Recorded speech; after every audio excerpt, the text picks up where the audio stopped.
The USA Radio Network presents the greatest radio programs of all time. Suspense.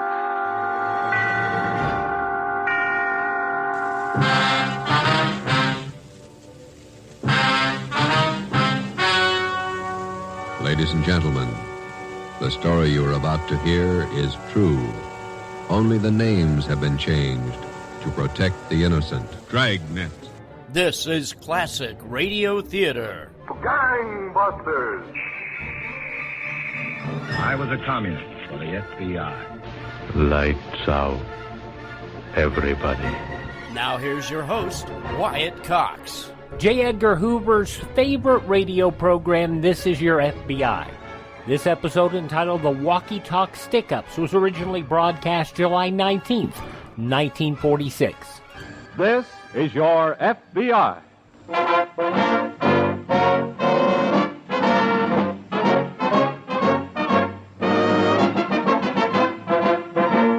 This is your FBI, an official broadcast from the files of the Federal Bureau of Investigation, presented as a public service by the Equitable Life Assurance Society of the United States and the Equitable Society's representative in your community.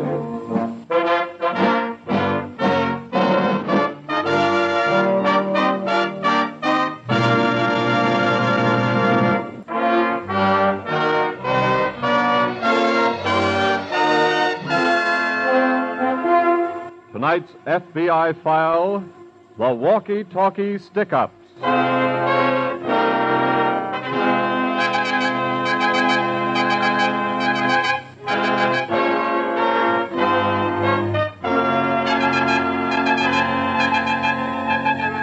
During 6 horrible years of war, millions of human beings were slaughtered.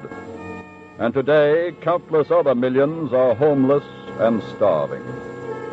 All because the younger generations of two nations had been imbued with a savage contempt for the rights and property of others. Had grown up in the belief that the way to get what you want was to steal it, and if necessary, use a gun.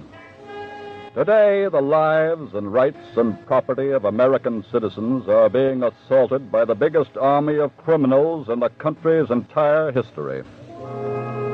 How old are they? More than 1 out of 5 is under 21 years of age, and the percentage is increasing. Last year, the largest number of arrests in all age groups was of boys and girls 17 years old. Boys more or less like those in tonight's case from the files of your FBI.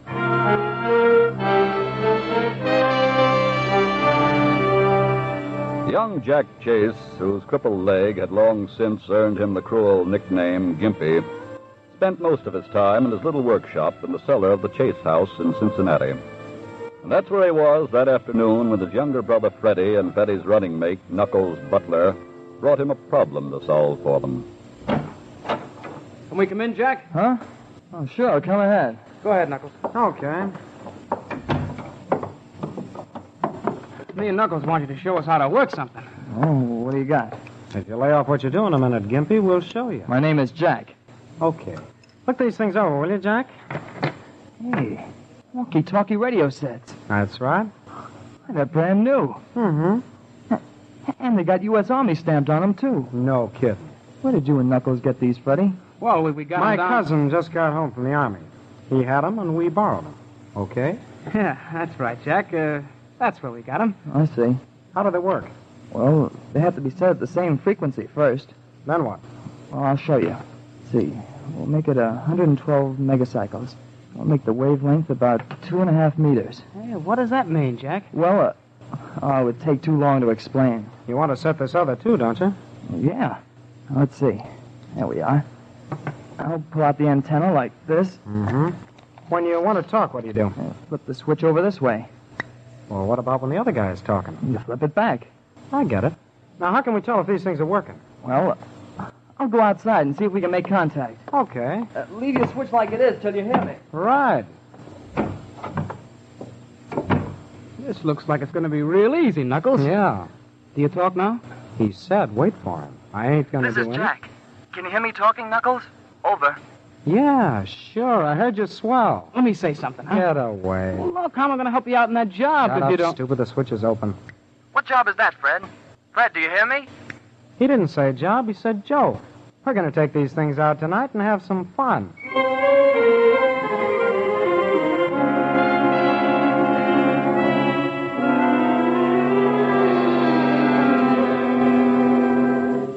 Hey, Knuckles.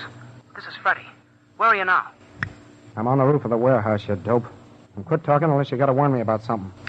Okay. Everything is still all clear down here. I found the door to the stairs that lead down inside. The nylons are supposed to be on the top floor, so it oughtn't to take me long. Just keep a watch out for the cops. I'm going down in now. I won't say another word unless I have to. Go ahead.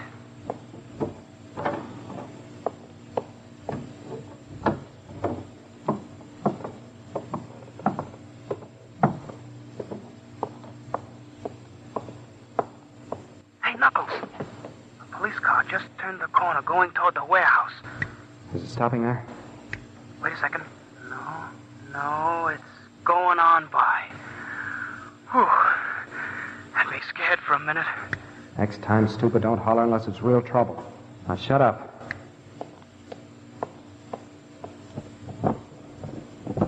That'll be enough. And don't move and you won't get hurt. Okay. Could have got you coming down the steps. I heard you ever since you got on the roof. Yeah? I just wanted to see how you were working. So now you know. Yeah, pretty smart. Using walkie-talkies, eh? Now, wait a minute. Don't flip that switch so your pal can hear what's going on. I want to get him, too. Knuckles, how you doing? I don't answer him to tell you. Give me that thing. I'll handle the switch and tell you what to say. Hey, Knuckles, something wrong? Answer me. All right, now. When I flip the switch, you tell him what I say for you to tell him. You get it? Sure. I got it. You get this, too. Ooh. Knuckles, are you okay? Sure, kid. I'll get the nylons and be with you in a minute.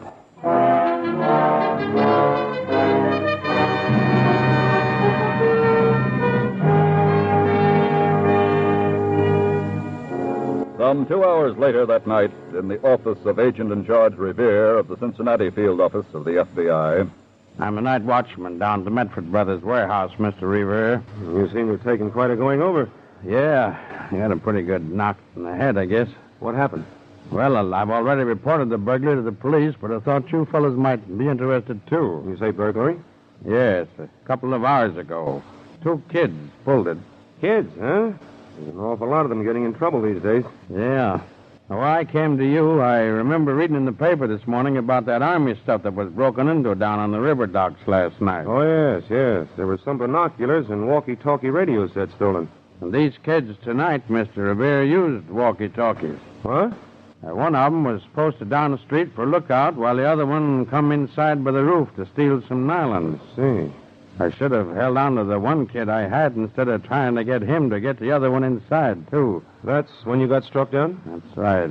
Did you get a look at his walkie-talkie set at all? Yes, it had U.S. Army stamped on it, Mr. You must have been able to get a pretty fair description of the boy, too. Yes, sir. I'd say he's about 17 or 18. Oh, just a minute. I want to get Special Agent Niles in on this. Yes, sir. And then we'll get to work and see if we can save a couple of youngsters from getting into even more serious trouble than they have tonight.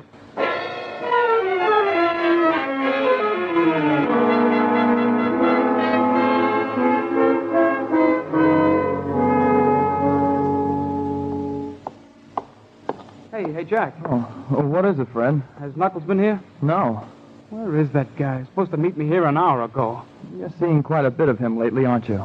Yeah, why? He's not a good guy to hang around with. Now, wait a minute. Since when are you running my life? I'm just giving you some good advice. Well, save it. You know, he was arrested last month for breaking into a candy store over on Front Street. They didn't hang that job on him. He got off. Nevertheless, he was guilty, and you know it. All I know is he's the right guy, so lay off him. Oh, look, Freddie, my only concern is that he doesn't get you into trouble. Stop preaching, will you? I can look out for myself.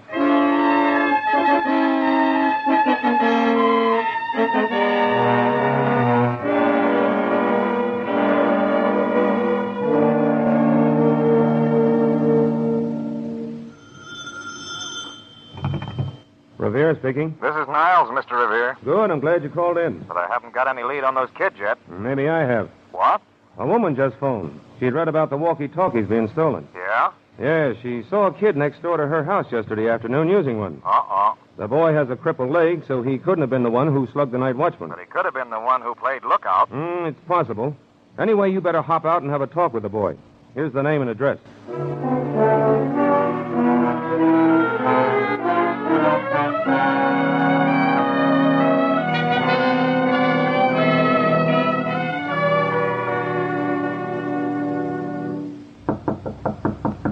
Come in. Hello. Hello. Are you Jack Chase? Yeah, that's right. My name is Niles. I'm a special agent of the FBI. FBI? That's right. Well, what are you doing here? I'd like to ask you a few questions. Okay. What about? A walkie-talkie radio set. Huh? Do you have one around here? No, sir. Why? A neighbor of yours said she saw you using one yesterday afternoon. Look, what's this all about? A robbery was committed last night by two boys. They used walkie-talkies. We believe they're the same ones that were stolen from an Army warehouse. I don't know anything about them. I understand you have a brother. Yeah, that's right. Is he around? No, sir. But I'm sure he didn't have anything to do with it either. We were both home last night when that robbery was committed. I can prove it. How do you know you can? Because I didn't tell you what time the robbery happened. Well, I don't have to know the time. Oh, I see. Well, Jack, I guess that'll be all for now. Sorry I can't help you, mister. Maybe you will yet, one way or another. So long, son.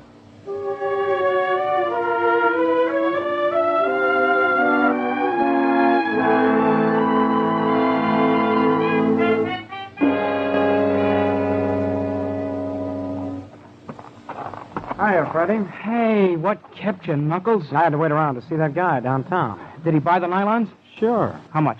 $50. 50. But there were 10 times that. You told me yourself. Look, we're just starting. Wait until we get a rep. Then we can write our own ticket. I took a lot of chances for a measly 50. Save the beefs, will you? Is your brother in the cellar? I don't know. Let's go see. What? I'd like to clip him for a couple of chisels. Come on. What do you need chisels for? How do you think we break into places? Ringing doorbell? Oh. Go ahead. Okay. Hi, Jack. I've been waiting for you, Freddie. Yeah? Yeah. And you too, Knuckles. What for? I had a visitor a little while ago. He was from the FBI. Huh? What did he want? I think you already know. What are you talking about? Those walkie-talkies. You didn't get them from your cousin, Knuckles. Sure I did. You're lying. They were stolen from the Army. That ain't so. Shut up, Fred. They were used last night in a robbery at a warehouse. You, too, committed that robbery. You're crazy. Oh, no. The FBI tried to pin on me because somebody saw me trying out the walkie-talkies yesterday. What'd you tell them? Nothing. Yet. What do you mean by that? I'm going to give you both a chance first to go down to the FBI and tell them you did it. What do you want to do, see your own brother thrown in the clink? He'll only get in worse trouble hanging around with you. Well, you going to do as I say, Freddie? No. Okay. I gave you your chance. Wait a minute, Gimp. Yeah? Where do you think you're going? You won't confess, so I'm going to do it for you. Oh, no, you ain't. Get out of my way. Are you kidding? Oh, hey, don't, Knuckles. Keep out of this. Oh, Knuckles. Shut up. Oh. That should keep him quiet. Let's get out of here.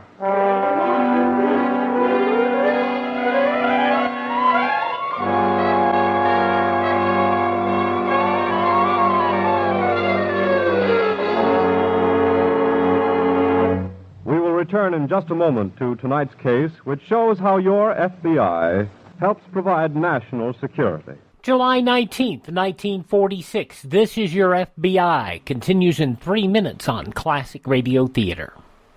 Are you looking for senior care for your mom or dad but don't know where to start?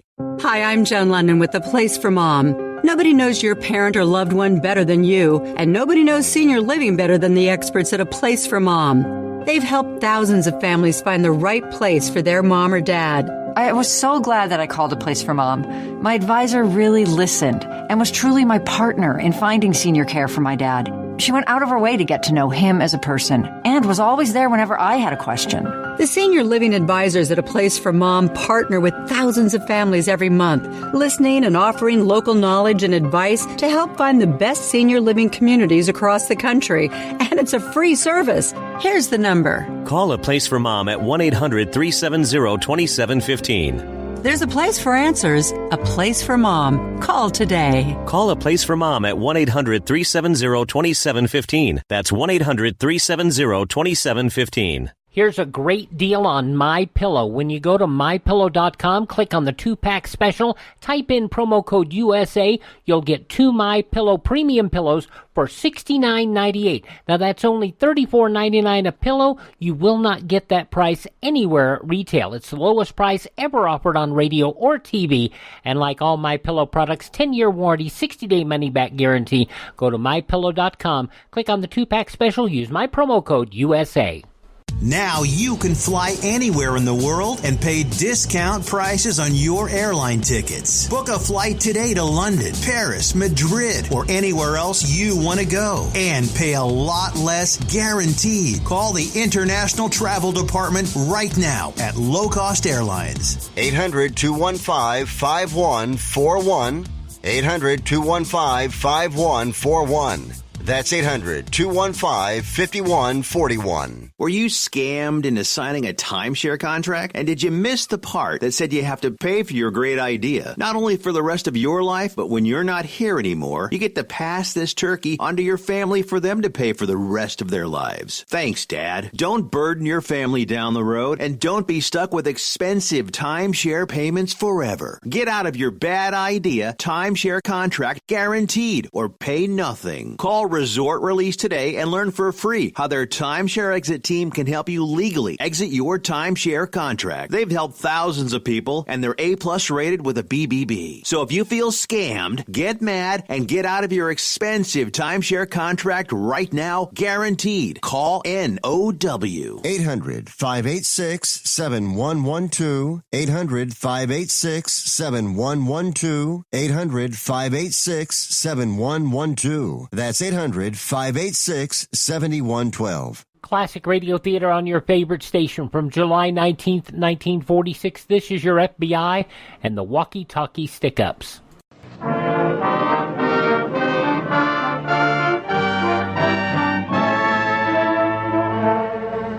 And now back to the FBI file, the Walkie-Talkie Stickup.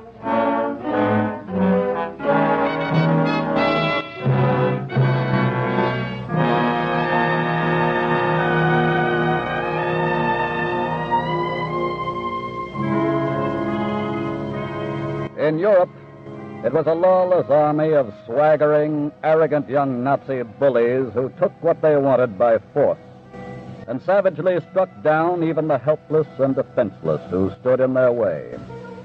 In America, today, it is a lawless and rapidly growing army of swaggering, arrogant young bullies who are taking what they want by force. In Cincinnati that day, it was one such bully who struck down a crippled boy.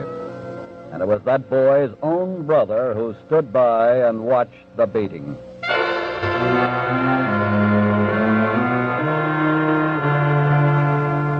It was early in the evening of the same day that Special Agent Niles of the FBI opened the door to room 21 in a Cincinnati hospital. Hello, Jackie. What? Oh, hello. The nurse said I could come in. Okay? Okay. Thanks. How did you know I was here? I went to your house again a while ago to see you. What'd they tell you? But you told them it was a hit-and-run driver that knocked you down. Well, that's what it was. Automobiles can mess up a fellow like you're messed up, Jack, but I never knew one to reach out and punch their victim in the eye, too. What do you mean? You've got a beautiful shiner. Look, I gotta just... Jack, where's your brother? I don't know. You mean he hasn't even been here to see you? Oh, yeah, sure. Sure he was here. Oh, then he must have come in and gone out by the window. Nobody in the hospital saw him. Nobody home knows where he is. Nobody at Knuckles' house knows where he is either. Knuckles? That's the nickname of the boy who slugged the watchman last night, and your brother has a pal by that nickname. Your folks told me. Oh. Why did they beat you up? Who said they did? I could tell today that you'd guessed who committed that crime last night, so when you wouldn't talk, I left you alone. Now, look, mister. Then you went to Freddie and Knuckles and advised them to confess, and that's when they beat you up, isn't it? I'm not talking. Look, you're not sparing your folks or Freddie either, Jack. What do you mean? You're letting them in for a much bigger shock later on. You're only saving Freddie for that day when he kills somebody and gets sent to the electric chair. How do you feel about that, knowing that you could have prevented it? What do you want to know? Everything I've said is the truth, isn't it? Yes. Then where are they? I don't know. Honest, I don't. All right, but you can still help. Maybe you can tell me something about those walkie-talkies.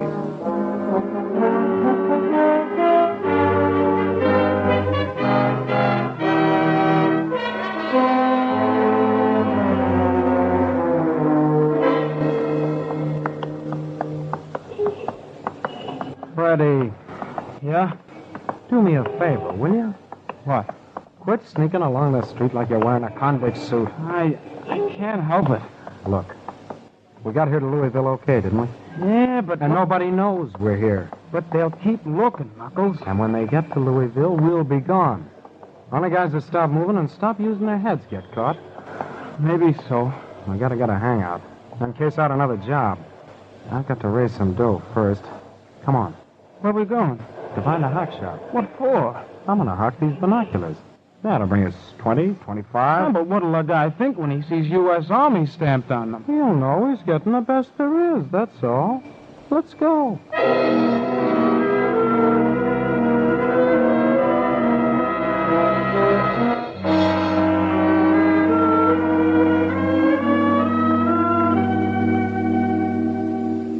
You send for me, Mr. Revere? Yes, that alert we put out on the walkie-talkies and binoculars last night has paid off. Yeah? I just got a call from the office in Louisville. What happened? 2 kids answering the description of the ones we're after pawned some Army binoculars there about an hour ago. Oh, then I guess I better start rolling. Spencer of the Louisville office will be waiting to give you a hand. Good. All I hope is the kids don't get rid of those walkie-talkies, too.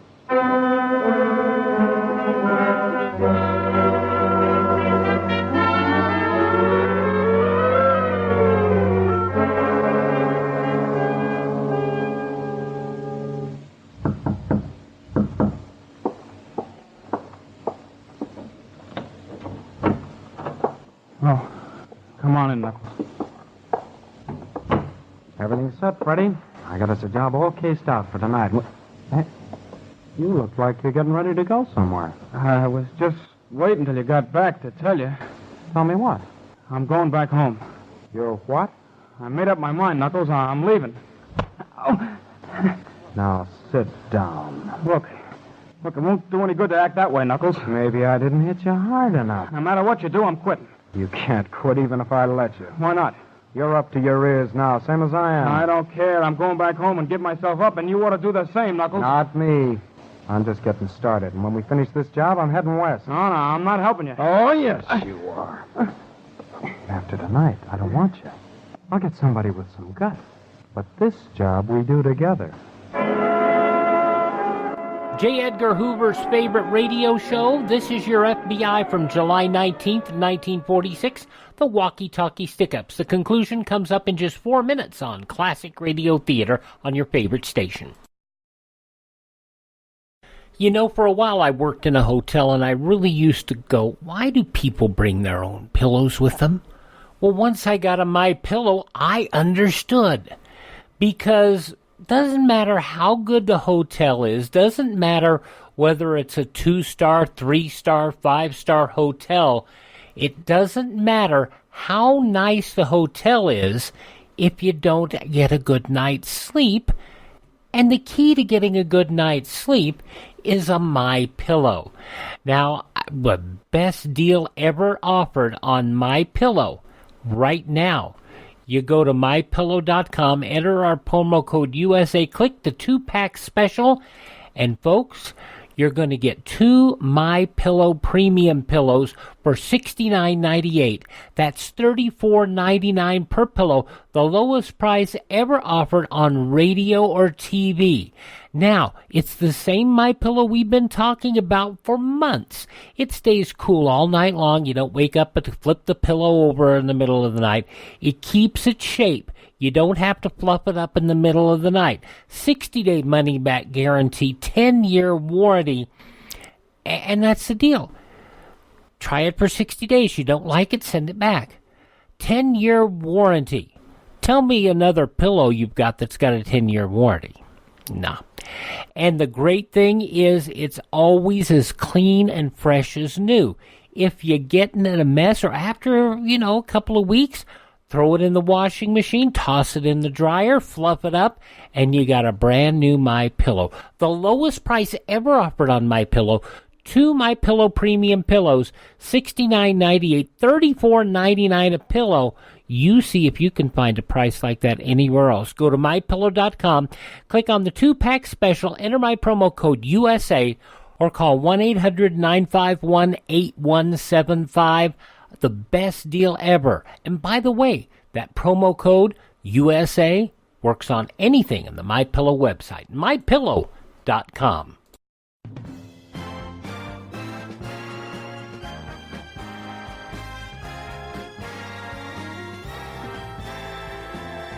Thanks for tuning in to Classic Radio Theater on your favorite station. Now the conclusion of This Is Your FBI, the Walkie-Talkie Stickups, July 19th, 1946.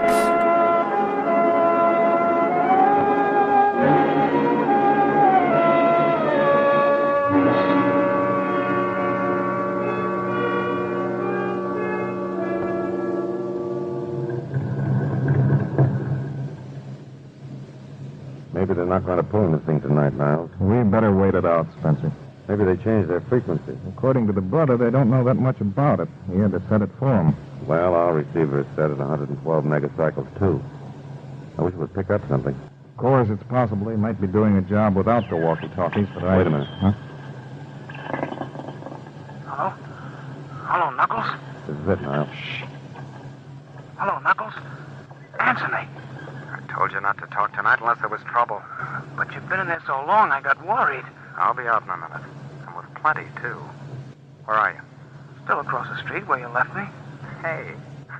How is this for a laugh, Freddie? What? I'm getting our binoculars back, too. That does it, Niles. Yeah, step on it.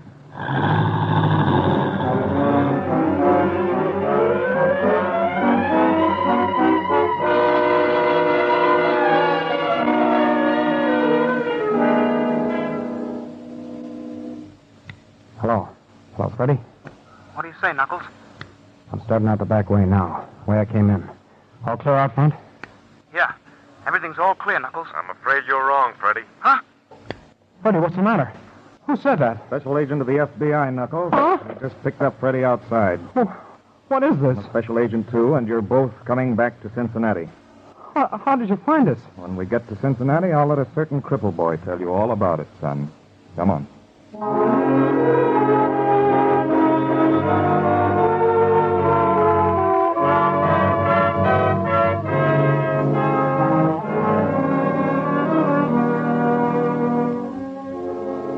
Because of his youth and his sincere desire to go straight again, young Freddie Chase was released to his parents and put on his good behavior for a period of 6 months.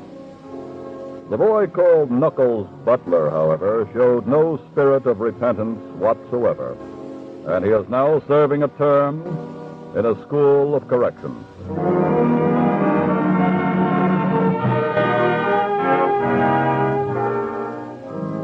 Tonight, ladies and gentlemen, we bring you a timely message on the subject of juvenile delinquency from the director of the Federal Bureau of Investigation, Mr. J. Edgar Hoover. America's crime bill runs into billions annually. If it could be diverted, the standard of living of every family in the nation would be raised. Increasingly, our crime problem is becoming a youth problem. A generation of right living and right thinking could bring crime to a minimum if all parents would devote only a little more time to their children, learning to know and understand them, influencing them by example, winning their confidences by companionship, and instilling in them a heartfelt respect for the rights of others and for constituted authority.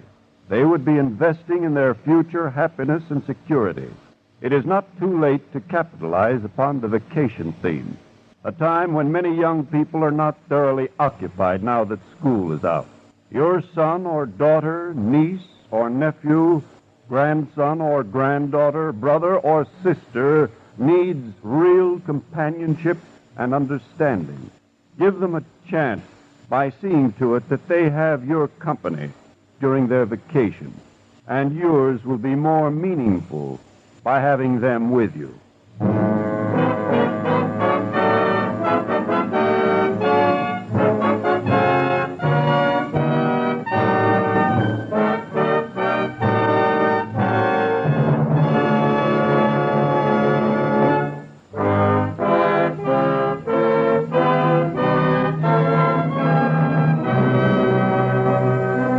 Next week, we will bring you another colorful story from the files of the Federal Bureau of Investigation, The Sinister Witness.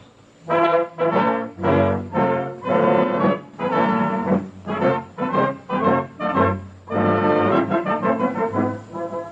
incidents used in tonight's Equitable Life Assurance Society's broadcast are adapted from the files of the Federal Bureau of Investigation. The role of J. Edgar Hoover was impersonated. However, all other names used are fictitious, and any similarity thereof to the names of persons living or dead is accidental. Tonight, the music was composed and conducted by Frederick Steiner, the author was Frank Ferries, and your narrator was Dean Carlton. This is Your FBI is a Jerry Devine production. Now, this is Carl Frank speaking for the Equitable Life Assurance Society of the United States and the Equitable Society's representative in your community, and inviting you to tune in again next week at this same time when the Equitable Life Assurance Society of the United States will bring you another colorful story from the files of the Federal Bureau of Investigation, The Sinister Witness, on This is Your FBI. This is ABC, the American Broadcasting Company. July 19th, 1946, this is your FBI on Classic Radio Theater. Hi, this is Kyle Horvath with the White Pine County Tourism and Recreation Board. If you want to get away from the big cities and get back to nature this summer, give us a call at 775-289-3720 or visit us online at elinevada.net. There's so much to do and see I can't mention it in 30 seconds, but check out our website and you'll see what Nevada is really all about. elinevada.net or follow us on Facebook or Instagram. Give us a call at 775-289-3720 or visit us online at elinevada.net. If you enjoy our Classic Radio Theater broadcasts and want to start building a collection of your own, go to classicradio.stream. That's classicradio.stream. There you'll find links to great classic radio collections on CD, along with links to great reading on classic radio, plus Classic Radio Theater on demand. Check out our webpage, available now at classicradio.stream. That's classicradio.stream. And enjoy. Are you drowning in debt? Are you struggling to make minimum payments? Did you know that on average, a household with at least one credit card struggles with over $15,000 in credit card debt? If this sounds like you, know that it's not your fault. Credit card debt happens to good people. Credit card companies lure you in with low introductory rates and low minimum payments. Before you know it, you're in over your head. National Debt Relief has helped thousands of good people just like you become debt-free with our Debt Reset program that will dramatically reduce your debt down to a fraction of what you owe. Our Debt Reset program is customized to get you debt-free in as little as 24 to 48 months with one low monthly payment. If you owe over $10,000 in credit card debt or even personal loans, call 800-274-9490. There are no upfront fees or out-of-pocket expenses. You don't pay a dime until we succeed. Call now to see how the Debt Reset program can work for you. 800-274-9490. That's 800-274-9490. 800-274-9490. Welcome to Tax Talk with Hollywood legend Bob Eubanks. You know, as part of Hollywood for a long time, I've seen my fair share of celebrities get in trouble with the IRS. Well, there's one name I trust, the Tax Defense Group. They're the most trusted name in tax. So if you owe more than $10,000 to the IRS, you really need to call my friends at the Tax Defense Group. Ignoring the IRS is not the solution. They can garnish your paycheck, levy your bank accounts, seize your home or business. But the Tax Defense Group could put a stop to all of that and tailor a program that would reduce your tax debt to pennies on the dollar. You gotta love that. So don't just take my word for it. Call them. Find out for yourself. They offer a 100% satisfaction guarantee, and they're open 24 hours a day because they know that tax debt doesn't sleep either. Call now for your free and confidential tax analysis from the most trusted name in tax. Call 800-832-1594. 800-832-1594. Well, now on Classic Radio Theater, let's head down to Pine Ridge, Arkansas on July 19th, 1948, and find out what's going on at the John M. Downes store with Lum-n-Abner.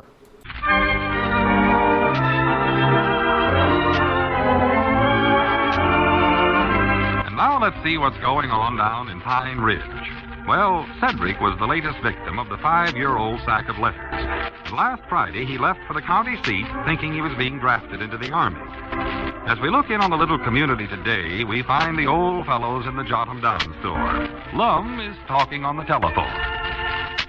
Listen. Well, Dick, I don't see why you're so mixed up. I wrote all the transactions down in that post office bookkeeping book you got there. Put them down in black and ink. Dick sure kept that telephone hot talking to old Lum since he got back. Well, I don't see what difference that makes. One column's just like another. Well, I was using my own system. Uh-oh. Which numbers? Oh, no, that's just the number of packages that was mailed out. I don't know how much postage there was on them. Never kept no track of that. How's that? Oh, I thought you said something. Well, is there anything else you don't understand there, Dick? Uh-huh. All right, then. I'll see you later. Goodbye. Dick's still having trouble figuring out the books over there, huh? Yeah, I just don't understand him. He used to be awful good on figures, but since he got back from this vacate, he just seems to be all mixed up. Maybe it's the way you kept the books, Lum. Well, there ain't nothing wrong with the way I keep books. You know what a old figurehead I am. Yeah. No, the whole trouble is he's just been away from it for so long, he's rusty. Rusty? Yeah. Yeah, it'll take him a little time to get back in the harness. It's going to take him a little time to get back in that harness you fixed up for him, I'll say that. Dick told me he worked all day Sunday trying to figure out some of that bookkeeping stuff you wrote down. He did, huh? That's what he said. You know, it just looks to me like Dick don't appreciate what I done for him. The only reason I taken over the post office was to do him a favor, and so the last time I'm going to help anybody out. Dick said it's the last time you're going to help him out. Well, I ain't going to worry about it no more. He's more than likely just jealous because I could step in there and with no training do such a bang-up job. Here I was able to do in a few weeks' time what had taken Dick 20 years to do. You know, that's practical the same thing that Dick said. It is? Yes, sir. Oh, yeah. He said that Lum is amazing. Well, I do know. Said he was able to undo in 3 weeks what it took me 20 years to build up. Undo? Facts is, he said, I don't wait a minute, there's Cedric over there across. Oh, no, it's wrong. Oh, Fatty Thompson. What in the world could have happened to Cedric anyway, Lum? I don't know, but I'm beginning to get worried about him. What day was it he left for the draft board? It was Friday. I reckon he's still wandering around the county seat trying to find the draft board.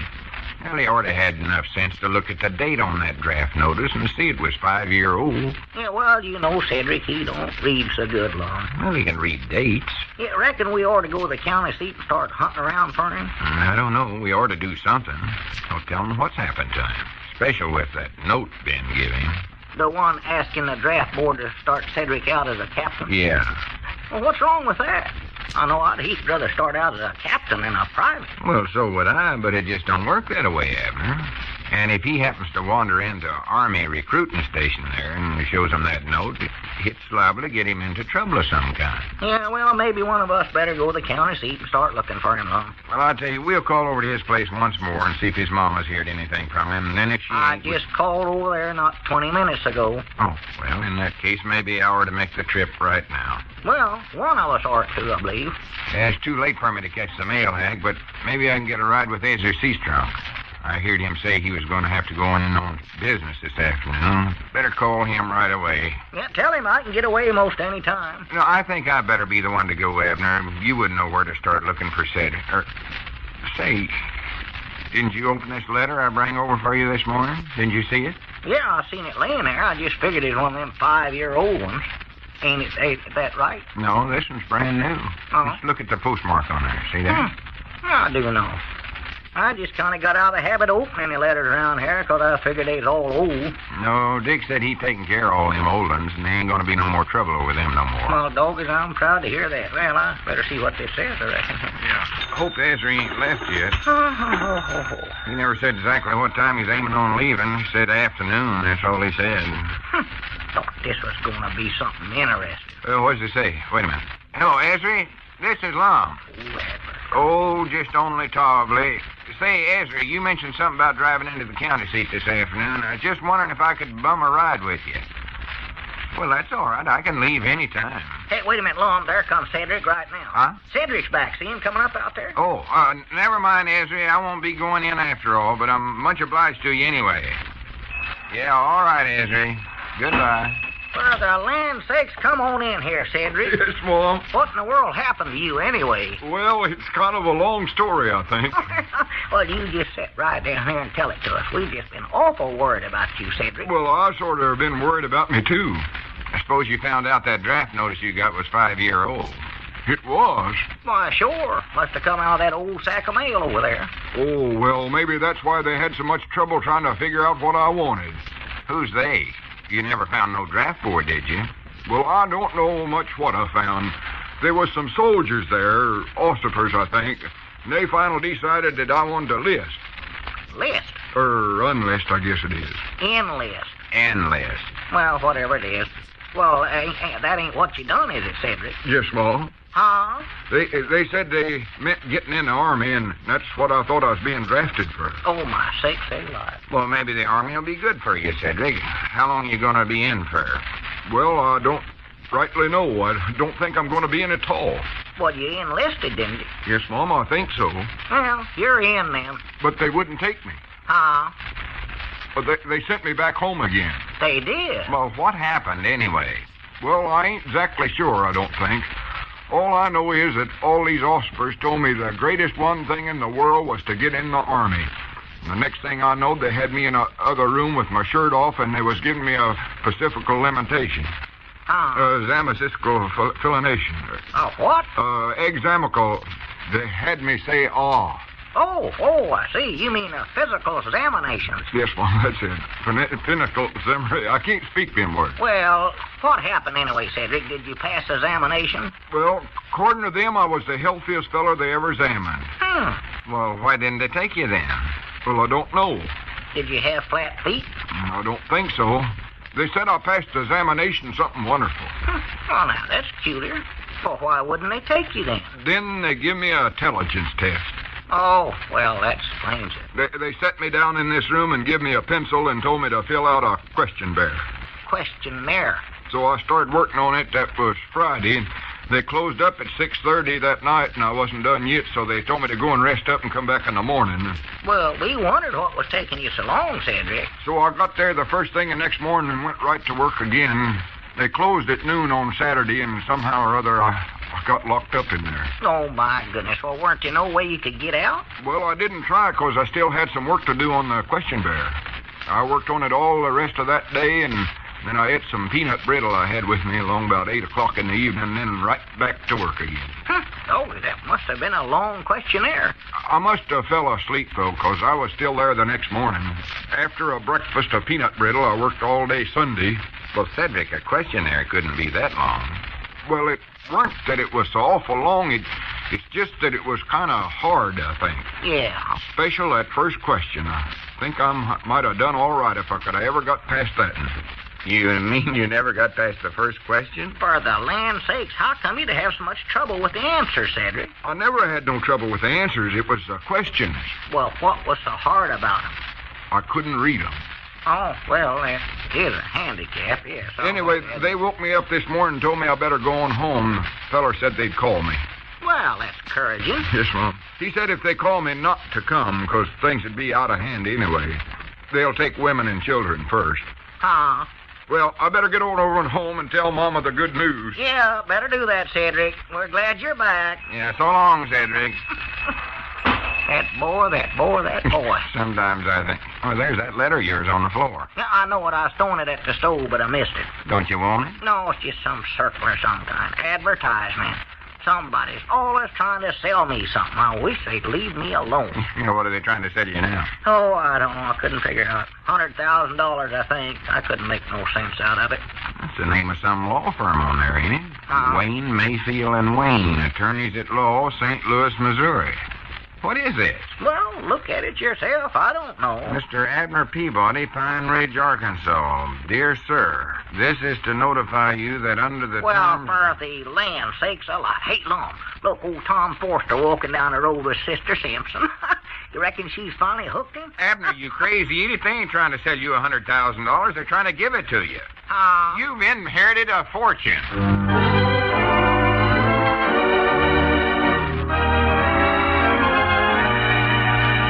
Well, has Abner actually been named in somebody's will? If so, what kind of terms will be imposed upon Abner?